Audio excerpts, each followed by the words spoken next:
Mais c'est comme tout métier, ça s'apprend, il y a des bases. Les nouveaux arrivants, ils doivent montrer qu'ils ont les capacités de le faire, ils doivent apprendre les choses, parce qu'évidemment, on apprend des choses à l'école. Mais sur le terrain, il y a plein de choses qui changent. Comme je le disais, pas forcément dans la philosophie du métier, mais dans le détail. Entre la théorie et la pratique, il y a toujours des différences. Donc, il faut prendre son temps, il faut écouter. Mais il faut quand même être force de proposition. C'est cet équilibre à trouver. Il ne faut pas être trop timide, mais il ne faut pas non plus trop en faire trop vite.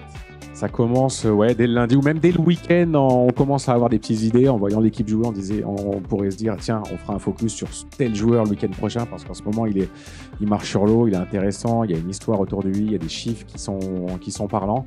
Mais dès le lundi, on se pose avec le rédacteur en chef, avec les gens qui préparent l'émission. On essaie de dérouler. On sait qu'on a, avant le premier match, en gros un quart d'heure d'avant-match. Donc, on a le temps de faire 1 ou 2 focus par équipe. Entre les matchs, il y a aussi des thèmes à trouver. Donc, on passe un bon moment le lundi matin à se dire, voilà, on va s'intéresser à tel joueur, à telle équipe de cette manière-là, sans se répéter. Parce qu'il y a 38 journées dans une saison. Et surtout, évidemment, on parle beaucoup des grosses équipes. On aimerait faire des focus tous les week-ends sur Brentford et Wolverhampton. Mais les gens, et c'est normal, ils ont envie d'entendre qu'on leur parle des grosses équipes. Donc, il faut être intéressant et pas répétitif. Il faut essayer de pas commenter pour soi. Je sais pas si c'est clair ce que je vais dire, mais en gros, les gens sont pas là pour toi.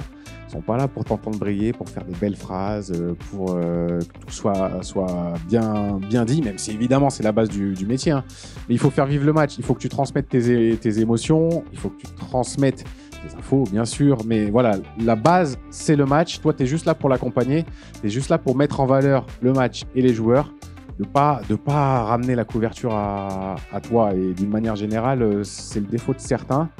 C'est qu'ils ont l'impression que tu écoutes un match ou que tu regardes une émission pour eux, alors que la base, c'est toujours le match, c'est toujours les sportifs. Donc voilà, essayer de se mettre un tout petit peu en retrait, de pas trop parler. Le silence, ça fait aussi partie d'un commentaire. Quand tu as un consultant avec toi, essayez de le faire briller parce que lui, il a joué en général, lui, il a de l'expérience, lui, il a été sur le terrain, il sait de quoi il parle. Donc voilà, c'est les clés du commentaire au sens large. Il y a la connaissance de ce dont tu parles, c'est la base, hein, mais il faut... je pars du principe que quand l'antenne est là, quand j'ai pris l'antenne, je dois être incollable. Alors, tu ne peux pas avoir réponse à tout, mais tu dois être le mieux préparé possible. Rien ne doit pouvoir t'échapper normalement, tu dois pouvoir parer à toute éventualité, à toute question. Donc c'est ça, maîtriser ta matière la meilleure manière possible. Et l'autre, je pense, là où j'espère faire bien mon métier, c'est que ça rejoint ce que je disais tout à l'heure. Je pars du principe que les gens, ils sont pas là pour me voir moi. Quand il y a un gros match de Première Ligue, les gens, ils ont qu'une hâte, c'est que le match il démarre et ils sont là pour ça. Hein. Donc juste accompagner l'abonné, juste expliquer les enjeux du match, montrer qui et pourquoi pourrait faire la différence. Mettre en valeur tes consultants parce que c'est eux qui vont apporter de la valeur ajoutée. Donc, savoir être discret mais quand même présent, savoir être précis, ça c'est vraiment le mot le plus important.